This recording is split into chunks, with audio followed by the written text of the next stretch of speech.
আমি যে আয়াতটা তেলাওয়াত করেছি এদিকে অনেকটা সময় চলে গেল।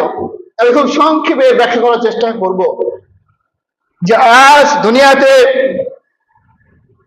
প্রত্যেকটা ব্যক্তি যার জন্ম মুসলিম পরিবারে হয়েছে, যার জন্ম মুসলিমের ঘরে হয়েছে, সে নিজেকে মুসলিম বলে দাবি করে এবং নিজেকে মুসলিম বলে দাবি করতে স্বাচ্ছন্দ্য বোধ করে, গর্ববোধ করে।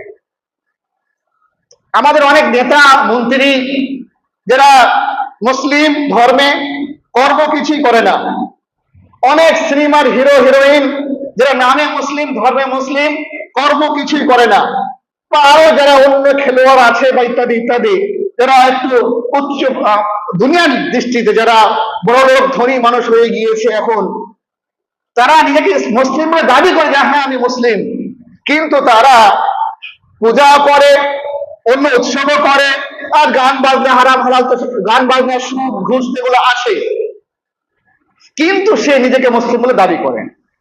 আর আমাদের সমাজের মধ্যে যারা আমাদের পরিবারে বসবাস করে, সমাজে বসবাস করে, গ্রামে বসবাস করেন, এরা প্রত্যেকেই নিজেকে মুসলিম বলে দাবি করে যে আমরা মুসলিম। কেন? যে তার বাবার নাম বাবা মুসলিম ছিলেন, বা মা অথবা মা মুসলিম ছিলেন, অথবা বাবা মা দুজনেই মুসলিম, সেজন্য সে নিজেকে মুসলিম বলে দাবি করে। এখন প্রশ্ন হচ্ছে যে জন্মসূত্রে কেউ কি মুসলিম হতে পারবে? জন্মসূত্রে বাবা মুসলিম বলেই বা মা মুসলিম বলে কে মুসলিম হতে পারবে?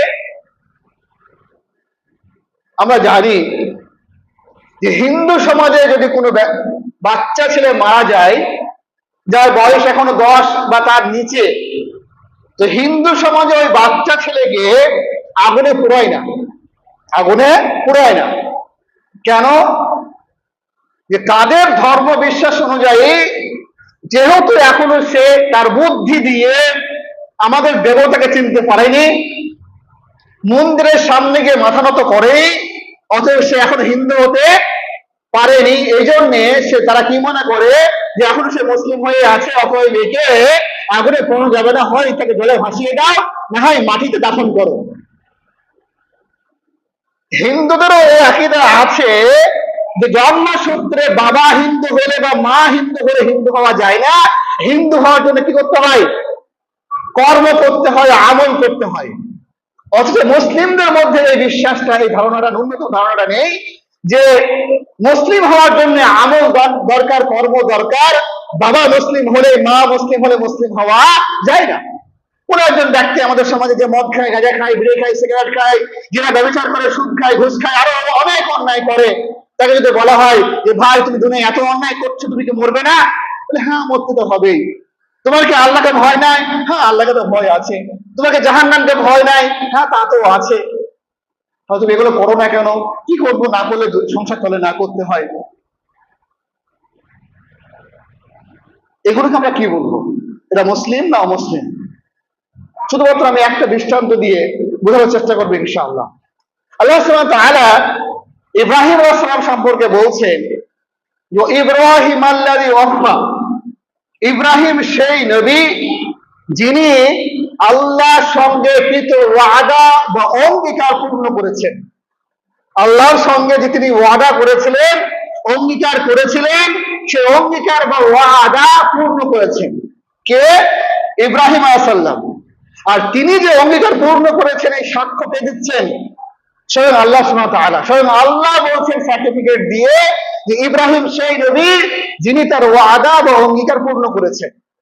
এখন প্রশ্ন হচ্ছে যে ইব্রাহিম আলাইহিস সালাম কি অঙ্গীকার করেছিলেন, কি ওয়াদা করেছিলেন আল্লাহর কাছে, যে অঙ্গীকার তিনি পূর্ণ করেছেন, আর সেই অঙ্গীকার পূর্ণ হওয়ার সার্টিফিকেট স্বয়ং আল্লাহ দিচ্ছেন।